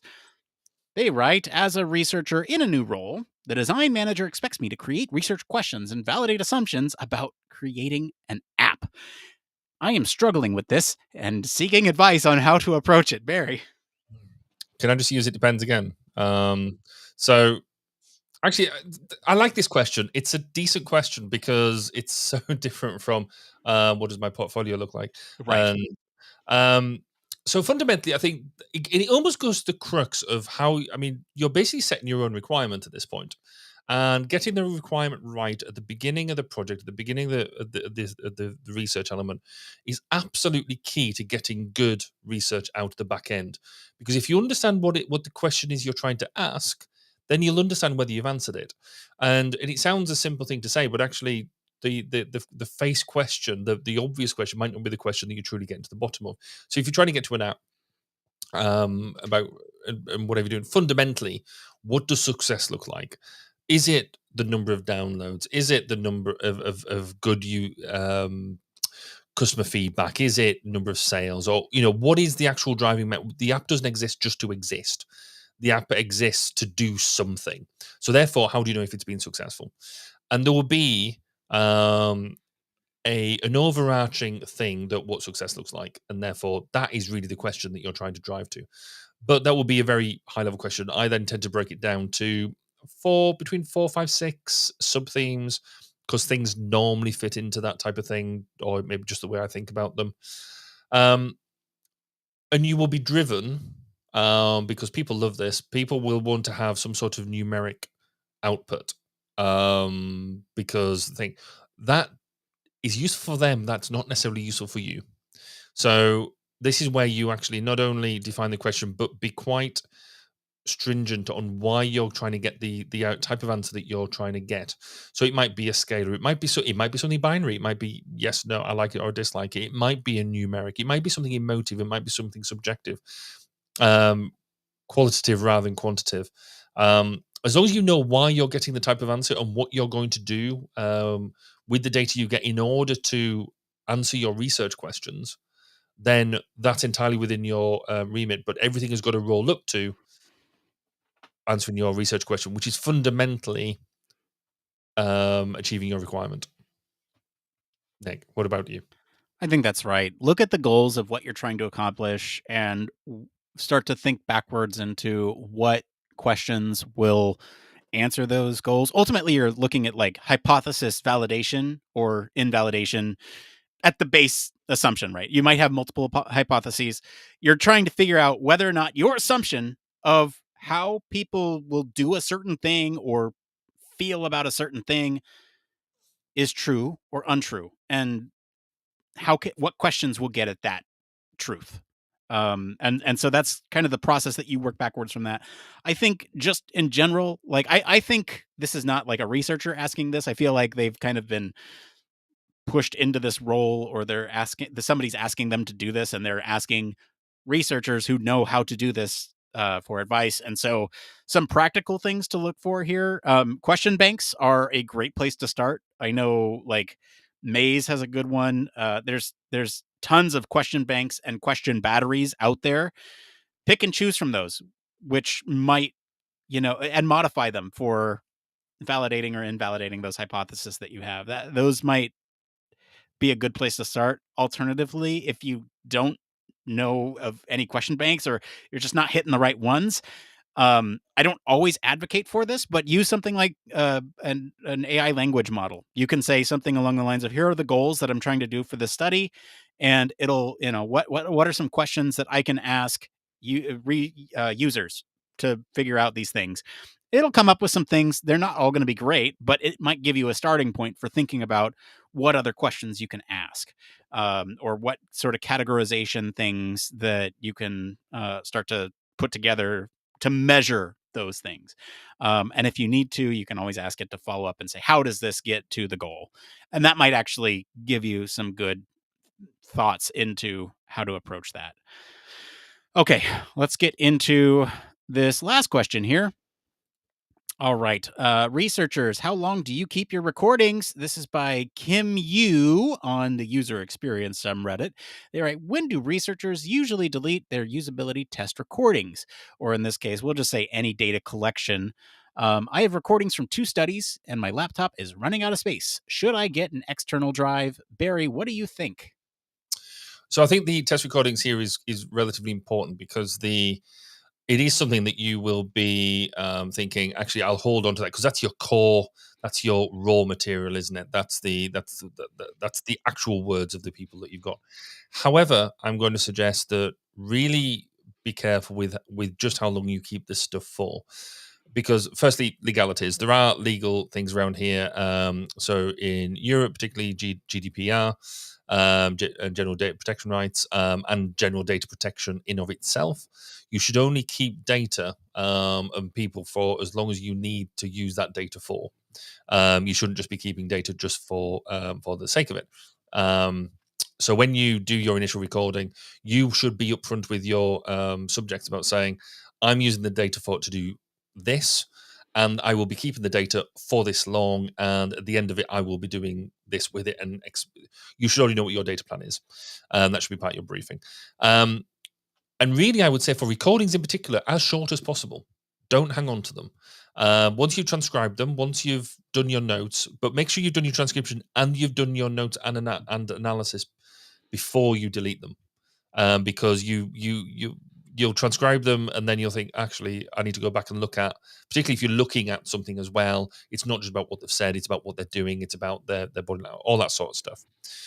But it should be as short as possible, because people do have a right to be forgotten. People do have a right to ask for a data access request in the UK, freedom of information request, whatever you want to call it, depending on where you're at. So if you're holding more of this data, then actually the more of a headache you're creating for yourself. So I would say once you've transcribed, noted, and analyzed, basically once you've done what you need to do with the actual recordings, I would delete them, get rid of them as soon as possible, because from a logistical perspective, as the original poster has highlighted, it takes up space, and you have to think about where I'm going to store it. It has to be stored correctly. You have to store it securely. You can't just have it on random thumb drives, etc., etc. If nothing else, if you've got nothing else in place, once a project is finished, a general rule of thumb I always go to is you keep the data that you've got. So I would close a project down and I keep all data for 5 years. Because if you might end up, there might be legal issues coming up, there might be anything where you have to prove evidence, particularly if you've been involved in design sign-offs, anything like that. A general rule of thumb: keep things for 5 years. And once things, so do a general on project shutdown, do a cleanse, keep the basics, the raw, the basic information that you need for 5 years, and you will determine that on the type of project and the type of evidence you might need to produce. And then at the end of 5 years, get rid of everything but the essentials. That was a long way around saying, and that was an entire data management program. Nick, what do you think? As to not incriminate me, I think. Look, here's the thing: it depends. The first and foremost, have a data plan. Specify in your informed consent how long you keep that data. There is, I guess, there's one sort of edge case where it's okay to keep data indefinitely. One, if it's your data, you can keep that. If you've accessed it from some other usability researcher, you can keep that, right? I think there's you should be entitled to your data, and we talked about data all this episode, so I'm just going to leave it at this. If the people that you are talking to are internal and you're storing that internal, then I don't think there necessarily needs to be a limitation on it. Although I'm talking from like a US perspective where companies come first, and we don't quite yet have the GDPR over here. So I'm a hoarder, so I personally am really bad about this. I don't. But it is such a and actually I think this will make a fascinating episode in its own right, because we have such a drive to, you don't want to throw stuff away, because what happens if you get a nice little niche bit of data out of that you didn't get on the first pass, or if something does come back and you want to refer to it, why wouldn't you? But equally, I've been through so many projects now where you never touched again. You just don't, and you have the best of intentions, all that sort of stuff. But as soon as that project's over, you're out of there, and you're on to the next project. But see, here's the thing: is like for me, what I want to do is like go through and do a massive search across all the transcripts and do a search for anytime somebody has mentioned this phrase and be like, oh, this thing that we're looking at now, let's go back and check that out. So define it. I think that's a really good point, though. I think you're having your transcripts or your end analysis. I wouldn't throw that away, because it would be suitably anonymized and all that sort of stuff. The raw recordings, I would definitely throw. Anyway. Okay. All right. Good question. All right. Time for one more thing. Barry, what's your one more thing? I can't remember. I need to scroll down now, because I got so excited by having three it came from that we actually had to think about. So I guess for me this week, I got a level of honesty, or a level of reflection. We've been talking a lot, and I wrote an article on this recently for the Ergonomist that is just hitting the hitting the things now, hitting the doorsteps around the value of leadership. And I like to think I'm not a bad leader. I can do all this sort of stuff, but I was caught up short the other day when we were we're doing some work, and I do get into a habit, and I can be really guilty of it, of not delegating out work, because I think A, it's quicker to do it myself. B, I know it will be done to the standard that I want to be doing it if I do it myself, to the point that 24 hours in a day just isn't enough for doing it. But long time listeners to this show will know that both me and my wife work together in my company. And she did turn around the other day saying, "Oh, you're an amazing leader. You can motivate people, but you're a rubbish manager. You can't delegate. You talked about other people about delegating, but when it comes to it, you just can't let go, and you need to work on that." Now, having been running my own company now for over 11 years, it's nice of her to leave it to now to tell me this. But I just thought it was really interesting because she is absolutely right. I'm quite. It takes me a long time to be able to delegate stuff off, and then still keep the right level of support in place. So I just thought it was really interesting because we talked about burnout last week in the last episode. This episode, my one more thing was just I need more than 24 hours in a day. I just haven't got enough hours in the day to do all the things I want to do. And actually part of that is because I need to reflect more on my ability to delegate work off and let people get on with it. I feel better for saying that. Good. Yeah. What's your one more thing? Well, if you need more than 24 hours in a day, I need more than 5 minutes for a one more thing. So I'm going to try to keep this short. If you want to hear the full story, go listen to the pre-show. But I managed to sprain both of my knees at the same time, and it's a hilarious story. I was squatting, and I came out of the squat and heard both my knees pop and woke up on the floor face up with my wife over me saying, "What happened?" I said, "I don't know. My legs still hurt." So that's one thing. The other thing that I want to say is just a huge shout out to one of our listeners, Noah, who sent a lovely voicemail after I had gone on last week about burnout. And he was giving me some advice and kind of how he's sharing some similar thoughts. I'm not going to play it on the episode. I don't think that's right. It was a very nice thing to receive. So thank you, Noah, for that. And just an update on the burnout thing. I'm freaking back, baby. We're back. Oh no, I don't think I can take it. All right, and with that, okay, go ahead and say, Barry. No, I think that's very good to hear, and I'm pleased. Firstly, thank you to Noah for reaching out. It makes this feel like it makes it feel like the community it is, that people can realize that everybody needs a pat on the back occasionally. That we're human too. We're not just personalities that come on and talk about human factors every week. That's true. Yes. Anyway, that is it for today, everyone. If you like this episode and enjoy some of the discussion about BCIs and the tech they use, and maybe even about mental privacy, I'll encourage you all to go listen to episode 279. BCIs pose a threat to mental privacy.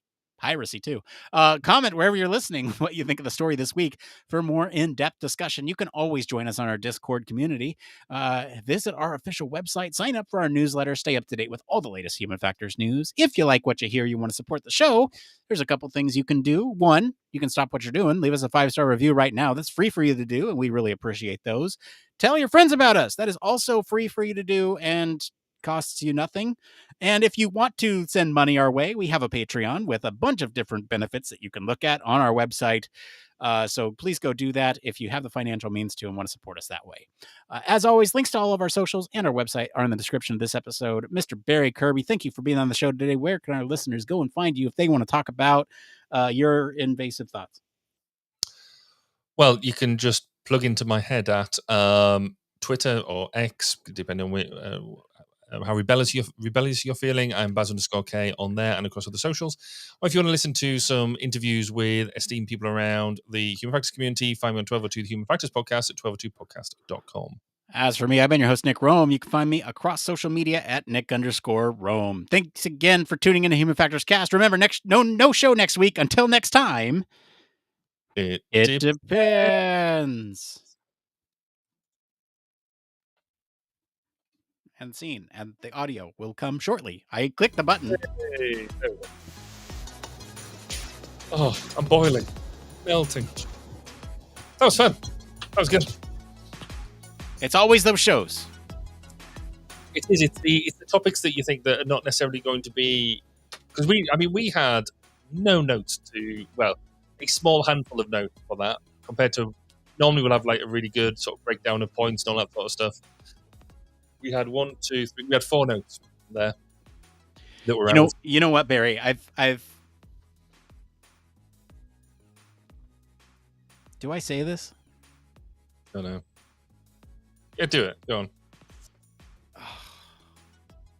I don't know if I should say this. I'm just gonna hide behind the microphone. Okay. but now we won't be able to hear what you say. No, it's okay. I'll just shout from back here.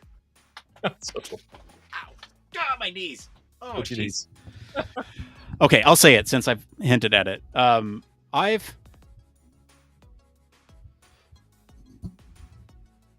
God, this is going to sound so bad when I say it, Barry. I'll just say it anyway. I don't want you or anybody else to judge me for doing this. I'm going to judge you anyway. I've realized that when I put some good notes on the show notes, Barry sometimes steals them. Fair comment. No, that's also why I try and I write. So my It Came Froms, I tend to write my It Came Froms before you write yours. Right. Because you then steal mine. I never steal your It Came Froms. Liar. When did I steal your It Came Froms? You're going to make me go back and now find it. But there's definitely been at least 2 times that I know that you stole points out of my It Came Froms. Twice? Twice. Well, it has been over a year since I've been doing this, so that's legitimate. But yeah, fair comment. Oh! It came from. I thought you were talking about one more thing. Yeah, it came from. Yeah, I can see that. Yeah. Oh. And then, I see our discussion points as just a free for all. I do too. And to be clear, like I don't go and write a whole bunch of notes that are, like I wrote up just.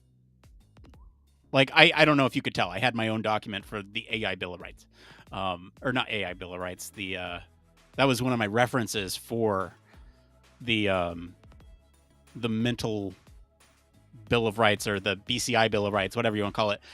I was adapting some points for that, and I had like them in a separate document just as a way to freely talk about those and throw those out there as augmentations to our discussion. And yeah, you're right. Like, it wasn't that I thought you would steal any of those. It just happened a little bit more naturally when I had my notes and you had your notes, and it was a conversation, which I think is actually flowed really nice. And I've been doing this for a couple shows now, and I think some of the shows that we've had recently are knocking it out of the park. So I think I'm going to keep doing this. Works, yeah. Yeah. I don't pay any attention to my notes at all. I just say what comes into my head. So, hey, me too, mostly.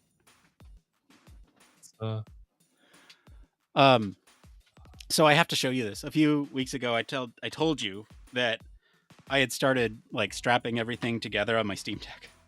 Yes. Okay. I actually did the prep and I brought it in. So here's the Steam Deck, right? There's the base Steam Deck. Okay. Yeah.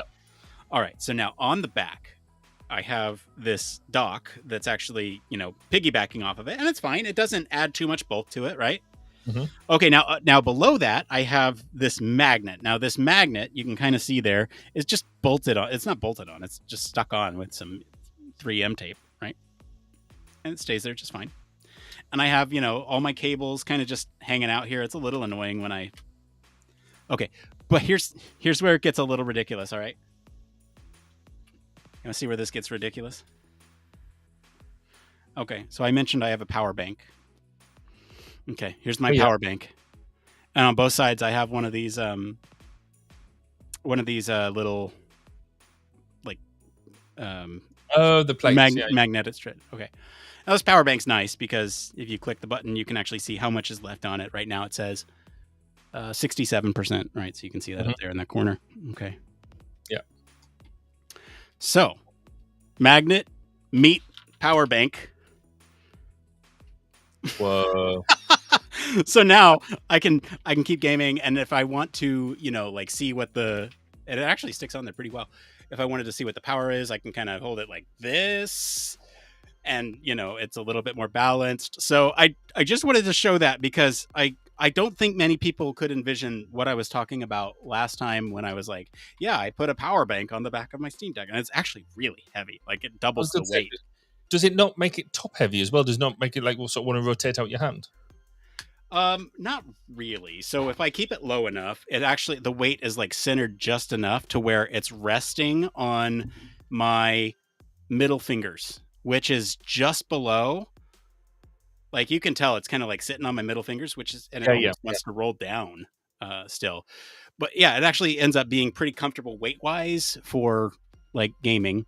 I usually rest it on my lap or whatever, so that way it's not like a full thing. But anyway, yeah, it's funny because then also, let's say, and I still haven't figured out a way to do this like efficiently, but my phone has something, very similar in the back as those plates, so that way I can just do it wirelessly in my car. And so actually just shove my phone on the back of it if I wanted to. Cool. Yeah. But what I want to do is get like a, I don't know. I've been thinking about this, but like get essentially like a little bracket like that. Okay. You see this little bracket here?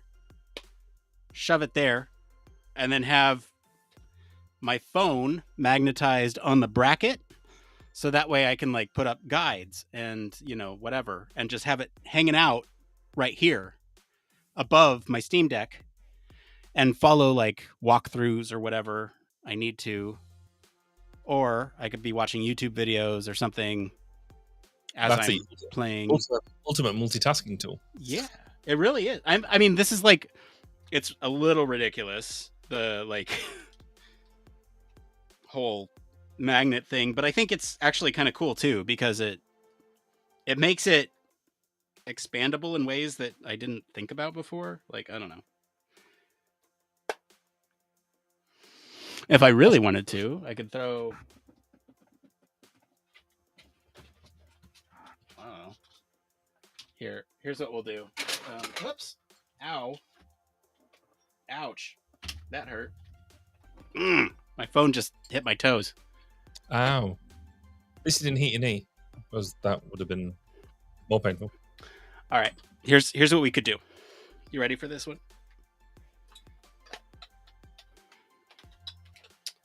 I could put... I have... It's all metal. So I have this old thing that sits below your desk for a keyboard slider. Just put that right back there. I don't know. And now... Oh!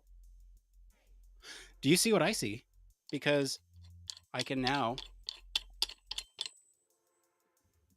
screw in my phone and smash the screen. Yes. Yay! Yep, there it is. There it is. I got it. You ready? Here it is. Check that out. Okay, the phone's sitting back there. Okay, yeah. So I still think the thing of having the phone and the screen on at the same time, that's a mind blast in itself, because the whole multitasking piece. I ultimately want to get it set up, and I think the best, the best way forward for that is to just get a flat plate for the back of it and put a magnet on the top of that flat plate, so I can literally flat plate it, and then my phone sits right above it, and then that way I can watch Human Factors Cast as I'm gaming. Cool. Or podcasts in general. Yeah. So do you find you're using that gaming device a lot then? Are you still enjoying it? Because you were raving about it a few weeks ago. Every day. Still at wow. Every day. It's nice. Good stuff. So well recommended then, is what you're saying. I think so. There's cheaper models that you can get than this one. So mine's the, what is it, 512 gigabytes or whatever, and I have 1,000 in my my little expandable SD card there. You can get like 64 gigabytes and expand the internal memory up to like 2 gigs or something, but it doesn't have like the anti-reflect screen, which still reflects, but probably not as much as like the other, the shiny one would. Yes. Yeah. But yeah, no, I love it. It's nice. And like, what's really nice too is I have this portable dock, like literally backpacked onto it. So if I go traveling, I just throw a USB power into it and then plug that into the HDMI on the TV, and I can play it wherever I'm at with a PlayStation 4 controller. Oh, cool. Okay. And it works great. So in many ways that's working a bit like a Switch then. It does work very much like a Switch with respect to that. Like, and I also have, a dock here that I just literally plug the USB-C into the thing here, and it works like the same way. And it works with my setup here. So if I unplug my personal computer, I can plug this in and game, on my monitors here, which is nice too. So, but I have another PC up here, so I wouldn't want to do that.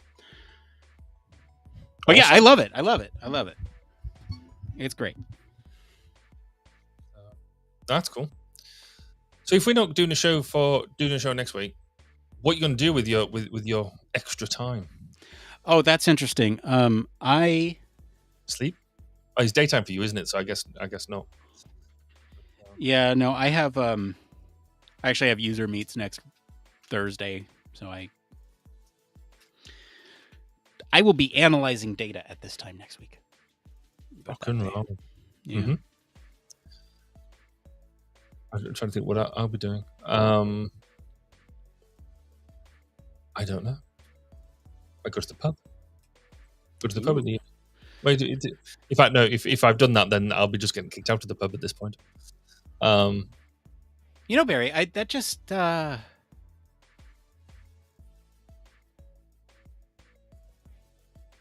unlocked something. Oh. No, it's a good thing, and I like. Hang on.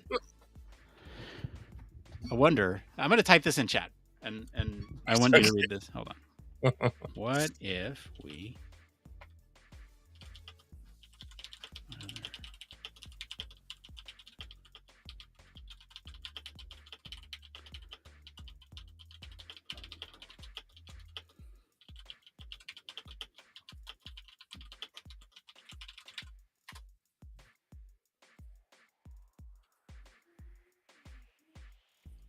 Yeah, possible. Yeah, with beers. Or it could be an opportunity to do other things too, like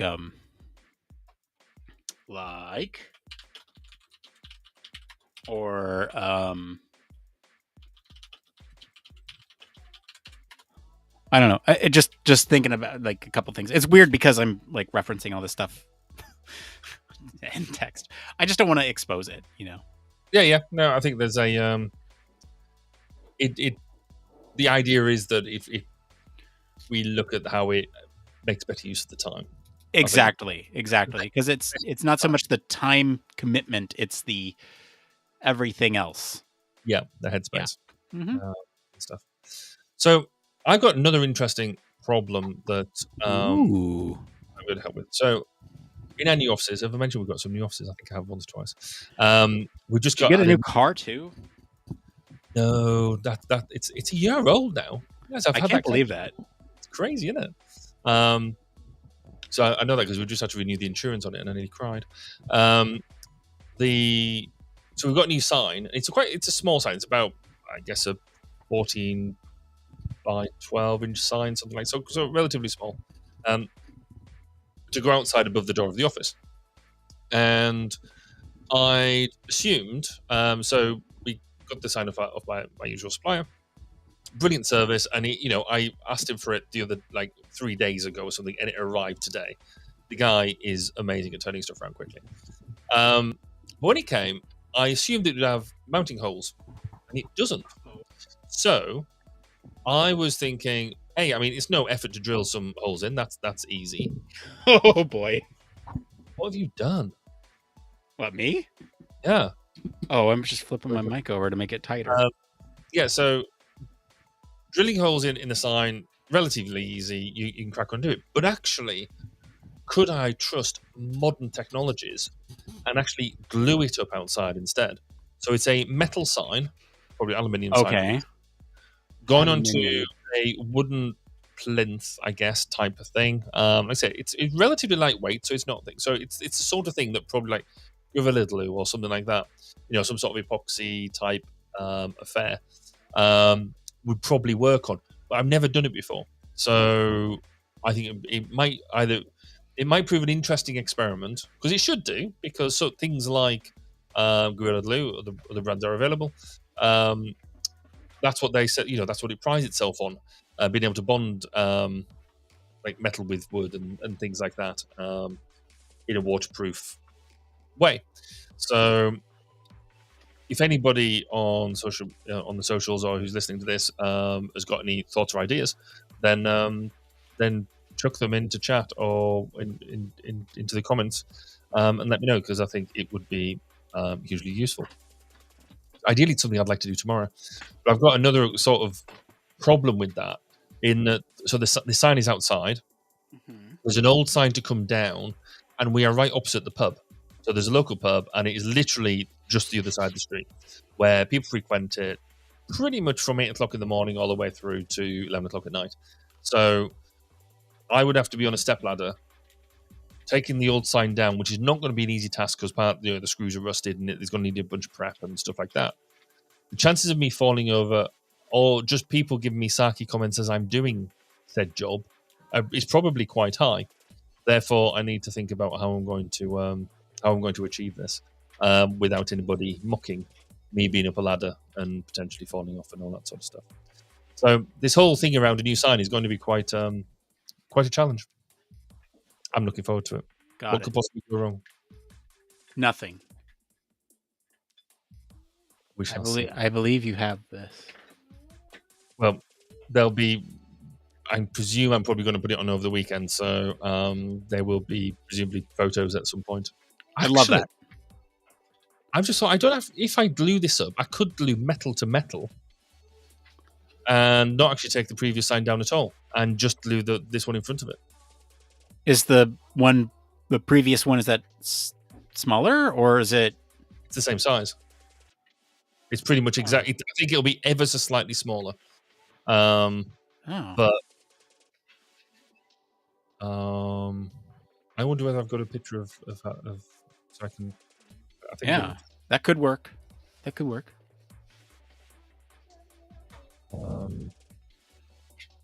There's my photos. I love how this is like our headspace to figure things out, because I'm also like churning on something too in my head that we just talked about, and I'm like, oh, would that work? And you're like, oh, would that work? In other ways. And we're both just sitting over here going, ooh, would that work? Yeah, see, it's there, but I don't. Can you see that? Oh, yes, you can see that well enough. Right, let's chuck a share up. I'm gonna need to do stuff then. Okay. We take away our name tags. That one. And in fact, I'll just leave this little number up here. Okay, here we go. All right. So, if you see that, you can see my mouse on the screen. See that little sign there? So the roller door here in the middle, that is the entrance to our new offices, because we've got these 2 floors above. Where you've got the Oxfam shop and this shop here, we've got the 2 floors above it. So quite large. So, but you access it by this little roller door here. Right. And then this little sign above here is just what the previous people had. So what I've got is a sign that is exactly the same size as that.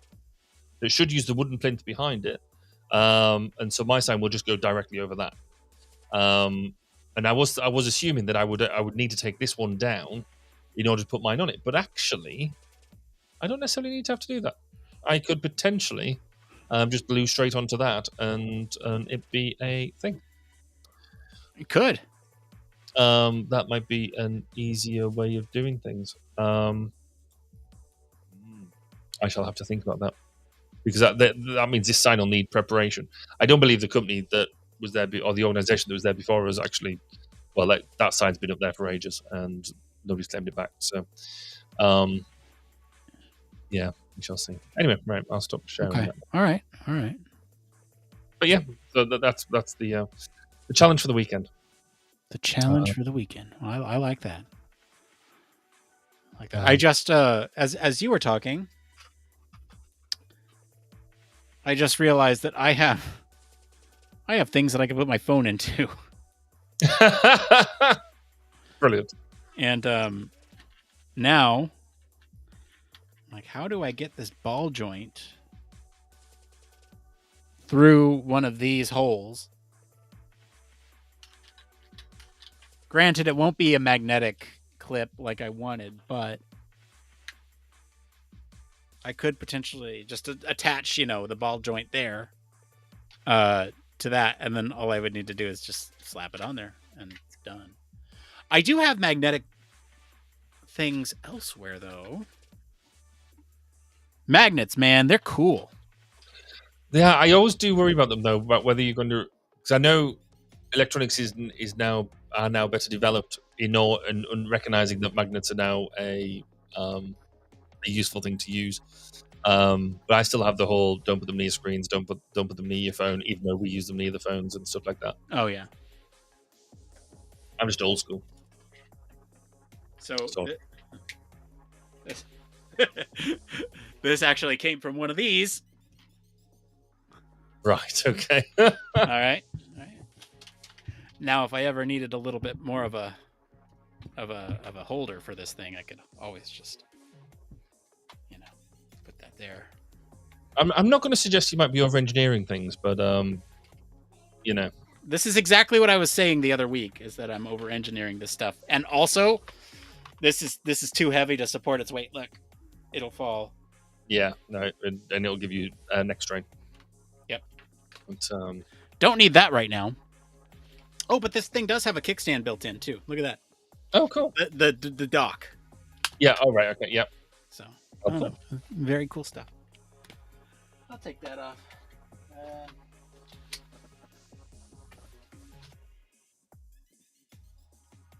Well, I have the joy tomorrow morning of, because I had a full council meeting today at the CIHF, which was fun, and we got through that in a morning, which normally it takes us, if we do a physical meetup, we tend to fill the day.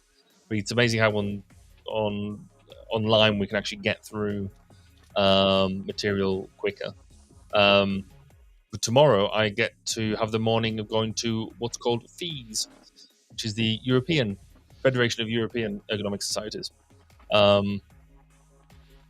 which is going to be interesting. It's my first meeting with them, and so it'll be interesting to see what comes from that. And I've suggested that I might be, or I could be a little bit blunt when I'm there, but we shall see. Because I struggle to a certain extent with these higher level societies, fees, IEA, and things like that. About are we replicating what we're doing, or are we should they be there to be more strategic? And so that's something I'm exploring at the moment. Interesting. Yeah. It's how we rock and roll. Yeah. I love rocking and rolling. I'm fired up, man. I'm excited. I'm pleased you are. I'm ready for bed. I'm so tired. I think it's so hot as well. It was really funny too. I went to pick my daughter up from the bus because she started school, started sixth form this week, or college this week, and so I picked her up from the bus and she jumped in the car. It's been really, really hot, and so car's nice and cool. She gets out of the car. She wears glasses. The first thing that happens is glasses. Yeah, and she couldn't see a thing. It made me laugh in a way that shouldn't have been that funny. Oh, yeah. I felt the same way when my knees buckled. Yeah, let me put it that way.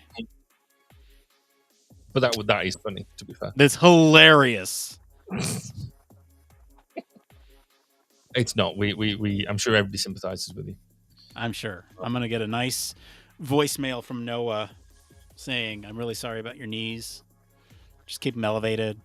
He was very nice. He was very nice in his he actually left like a voice message. Cool. And I gotta go back and like see here. Because I did something silly the other night as well, in terms of I was trying to cut an ingrown toenail on my foot, and happened to a small lapse of concentration meant that I cut into the end of my big toe. Turns out there's a lot of blood in your big toe, because of the type of thing that it is, and it was properly pouring blood all over the bathroom floor. And I was like, this was meant to be a 2-minute job. I now can't get upstairs to get into my bedroom because I can't find any plasters. I can't go upstairs without leaving a trail of blood everywhere. And so I'm lying on the bathroom floor with like sort of tissue over it with putting compression on it to stop the bleeding. And I basically sat down there, and my wife wondering where I've got to, because obviously not coming to bed because I'm sat on the bed, the bathroom floor, waiting for bleeding out, and waiting for my toe to stop. So yeah, so we all do amusing things like that. This okay. I just gotta say, this message, 2 minutes and 21 seconds long. That's a considered message. That's not a hope you're all right message. So yeah, well, that's what I'm saying. Good man.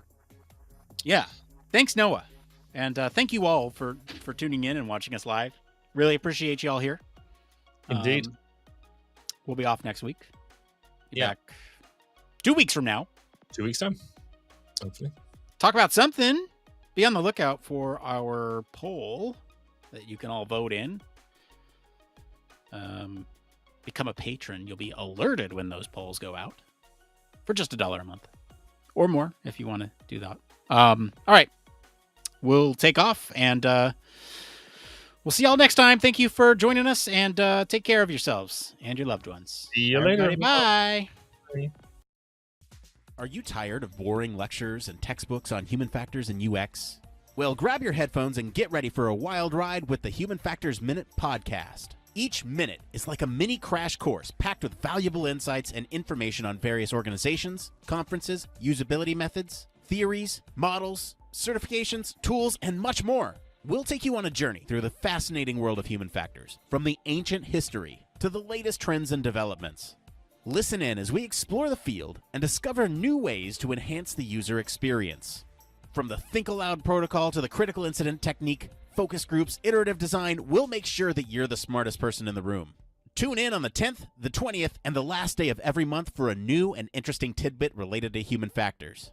Don't miss out on the Human Factors Minute podcast, your ultimate source for all things human factors. Human Factors Cast brings you the best in human factors news, interviews, conference coverage, and overall fun conversations into each and every episode we produce. But we can't do it without you. The Human Factors Cast network is 100% listener supported. All the funds that go into running the show come from our listeners. Our patrons are our priority, and we want to ensure we're giving back to you for supporting us. Pledges start at just $1 per month and include rewards like access to our monthly Q&As with the hosts, personalized professional reviews, and access to the full library of Human Factors Minute, a weekly podcast where the hosts break down unique, obscure, and interesting human factors topics in just 1 minute. Patreon rewards are always evolving, so stop by patreon.com/humanfactorscast to see what support level may be right for you. Thank you, and remember,